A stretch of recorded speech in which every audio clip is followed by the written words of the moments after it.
बोलो जयकारा बोल मेरे श्री गुरु महाराज की जय।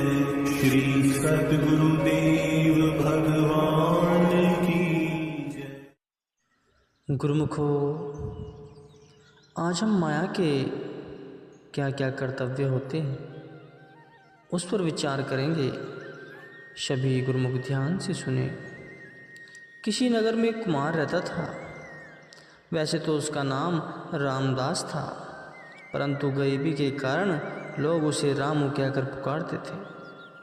उसका प्रतिदिन का काम था जंगल से मिट्टी लाना, परिश्रम करके बर्तन बनाना, फिर उन्हें बेचना।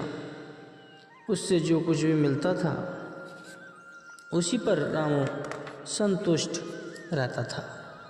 लालच, झूठ एवं क्रोध आदि कोई भी अवगुण उसमें नहीं था।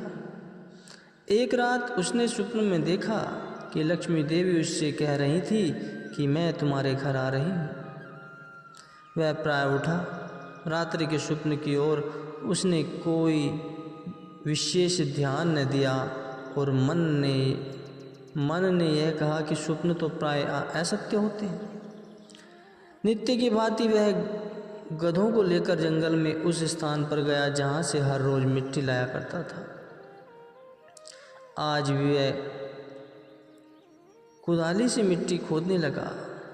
मिट्टी खोदते खोदते उसकी कुदाली किसी चीज़ से टकरा गई। रामू ने इधर उधर की मिट्टी हटाकर देखा तो उस स्थान से पीतल की एक कागरी मटका निकला जो कि स्वर्ण आभूषणों से भरा हुआ था। गागर को देखकर उसका हृदय प्रसन्नता से भर उठा। उसने क्या किया कि पुनः गड्ढा खोदकर गागर धरती में ही दबा दी तथा रात्रि होने पर वह गागर निकालकर अपने घर ले आया। उस अपार धन को पाकर रामू ने सबसे पहले जिस नगर में रहता था उसको छोड़ अन्य बड़े शहर में एक अच्छा मकान खरीद लिया एवं गधा आदि बेचकर कपड़े की एक दुकान खोल ली। कुछ ही दिनों में वह दुकान चल निकली और अब रामू का नाम सेठ रामदास पड़ गया। सत्य है, परशु परसा परशुराम माया तेरे तीन काम।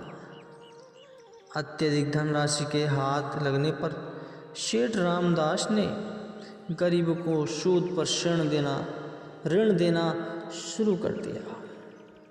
गरीब लोगों के आभूषण रखकर सूद पर रुपया आदि देता। यदि किसी निर्धन ने समय पर धन सूद सहित नहीं पहुंचाया तो रामदास उनके जेवर जब्त कर लेता और सूद भी बहुत अधिक लेता था। प्रचुर धन की वृद्धि हो जाने पर सेठ रामदास ने अपनी लड़की का विवाह किसी प्रतिष्ठित एवं धनाढ्य घराने में कर दिया। छोटे लड़के को विद्या अध्ययन के लिए इंग्लैंड भेज दिया। बड़े बेटे को कपड़े की दुकान का कार्य सौंप दिया तथा स्वयं अच्छे अच्छे कपड़े पहनकर अहंकार में झूमता हुआ चलता। किसी से बात तक भी न करना पसंद करता था क्योंकि वह अपने आगे किसी को कुछ नहीं समझता था। इस प्रकार 5-6 वर्ष व्यतीत हो गए और धन के अभिमान में सेठ रामदास का स्वभाव बहुत चिड़चिड़ा हो गया। पैसे ने उसकी बुद्धि को इस प्रकार मलिन कर दिया कि नौकर चाकर अथवा मुनीम के तनक सी गलती करने पर यह उनका प्रतिवाद किया करता था। एक बार एक साधारण व्यक्ति ने अपनी लड़की की शादी के लिए कुछ रुपया उससे उधार लिया और मकान भी गिरवी रखवा दिया। वह निर्धन समय पर ऋण न उतार सका तो सेठ रामदास ने उसे मकान से निकलवाकर उस मकान को तथा उसके सामान को बेचकर अपनी धनराशि वसूल कर ली। वह गरीब आदमी इस दुख में धुल धुल कर मर गया। उसके बाल बच्चे भूखे तड़पने लगे। इतना सब अपनी आंखों से देखते हुए भी उसके प्रति रामदास के मन में तनक भी दया न आई।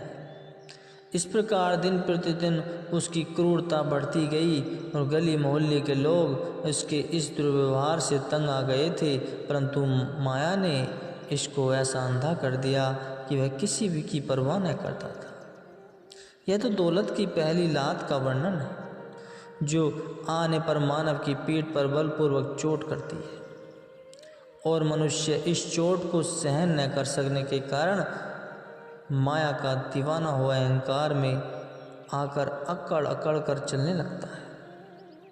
अब गुरुमुखों आगे की दूसरी बात का वर्णन करते हैं।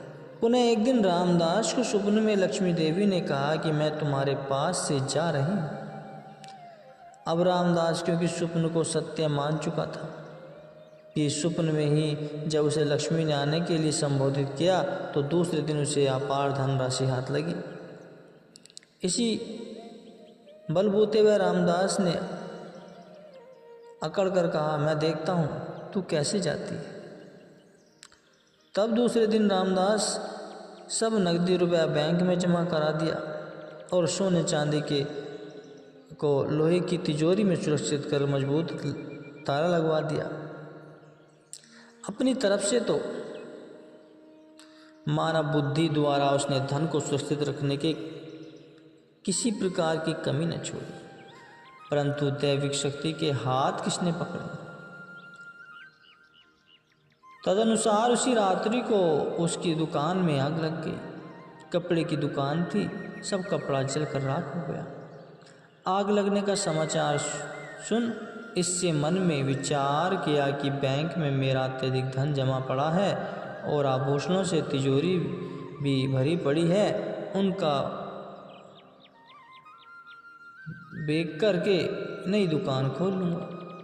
परंतु विधना के खेल तो निराले होते हैं। अचानक इसको दूसरे दिन पता लगा कि जिस बैंक में मेरी धनराशि संचित इकट्ठी पड़ी थी वही बैंक फेल हो गई है।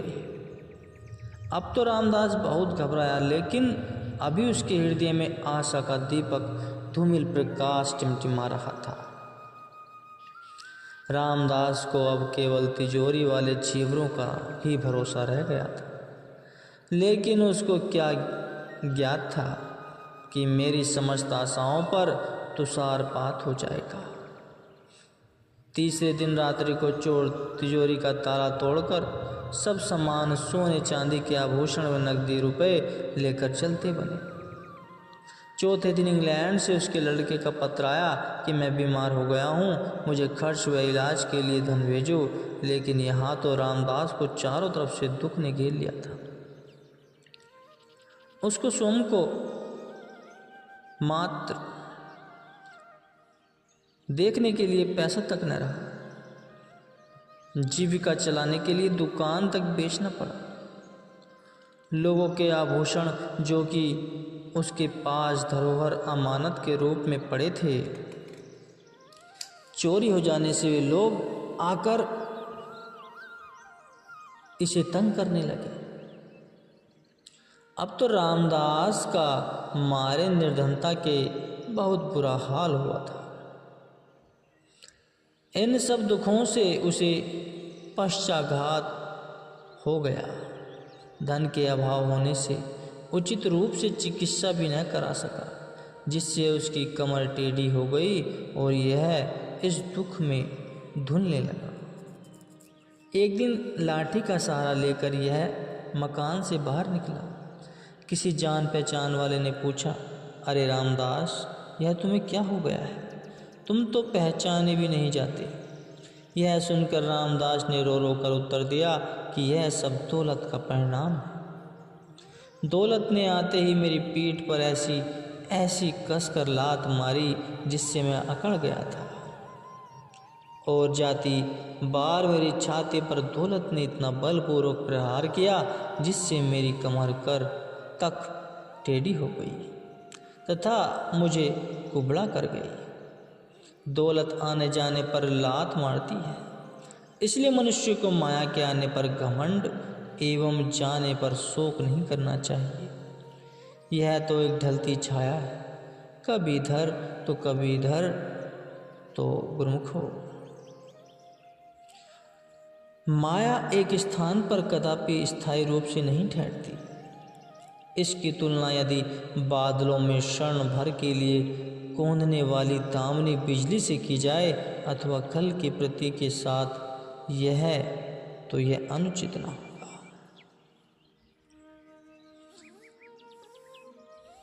यह ऊपर से मानव को अपने झिलमिलाते जाल में ऐसा फांस देती है कि उसके रचाए षड्यंत्र में जीव इस प्रकार फंस जाता है जो उससे निकलने का कोई मार्ग नहीं खोज पाता।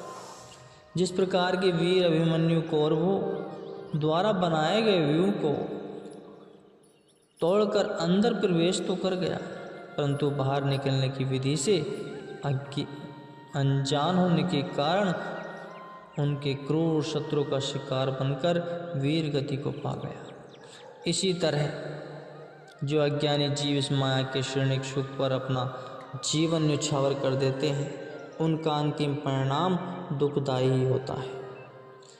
यह ऊपर से ऐसी मोहक व आकर्षक है कि इसके स्वरूप को समझ सकना अत्यंत टेढ़ी खीर। जैसे दोहे में स्पष्ट कहा है, आना और जाना ही माया का है रूप, समझ सके न इसको ऋषि मुनि अरुभु। अर्थात जब बड़े बड़े ऋषि मुनि इसके भेद को न समझ पाए तो फिर साधारण मनुष्य की तो क्या विसात है। अतएव संत महापुरुषों को जीव की ऐसी करुणित दशा पर दया आ जाती है।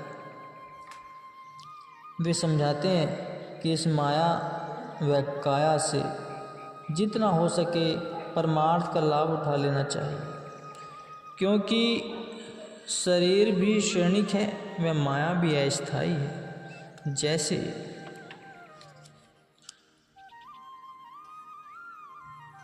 ऐसा न हो कि संसार से जाते हुए अंत में पश्चाताप की ज्वाला में जलते चले। जैसे कि सिकंदर बादशाह, रावण आदि महासम्राट मरते समय चित्कार करते रहे। इसलिए हमारा सबका यही कर्तव्य है कि जीवन काल में ही पूर्ण सत्पुरुषों के बताए हुए शतुपदेशों पर आचरण कर तथा अपने तन मन व धन को उनकी पावन सेवा भजनाभ्यास में लगाकर सफल करना चाहिए। ऐसा करने से माया इस जीव पर अपना बुरा प्रभाव नहीं डाल पाती, अपितु यही माया मालिक के धन में जीवन को पहुंचाने का उपकरण बन जाती है।